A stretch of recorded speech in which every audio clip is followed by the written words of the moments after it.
দুনিয়াটা কত কঠিন এবং মর্মান্তিক হতে পারে যখন একটা পরিবারের যে ছাদ, ওই ছাদটা থাকে না। মানে ওই পরিবারে যদি বাবা না থাকে, ওই পরিবারের মেইন যে কর্মস্থ, যে কর্ম করে, যে পরিবারকে দেখে, সেই লোকটি যদি না থাকে, সেই লোকটি হচ্ছে বাবা।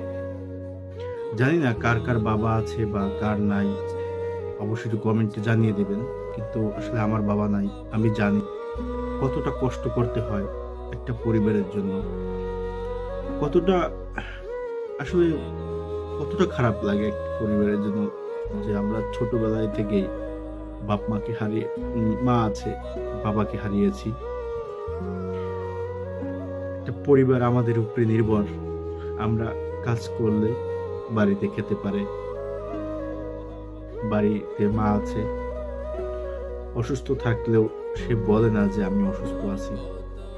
রাতে কান্না করে, একলা একলা কান্না করে, তাও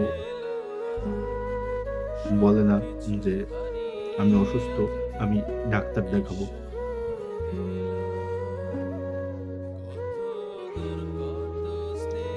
একদিন আমার পায়ে ব্যথা পেয়েছি। ব্যথা পাওয়ার পরে হাঁটতে পারি না। তখন মাকে বললাম যে প্রচন্ড ব্যথা। তো আমার মায়ের গায়েও জ্বর। সে ডাক্তার না দেখিয়ে তার কাছে যে টাকা ছিল, ওই টাকাটা আমার কাছে দিয়ে দিল যে তুই নিজে সুস্থ হ। মনে করেন যে মা বাবার ভালোবাসা আসলে পৃথিবীতে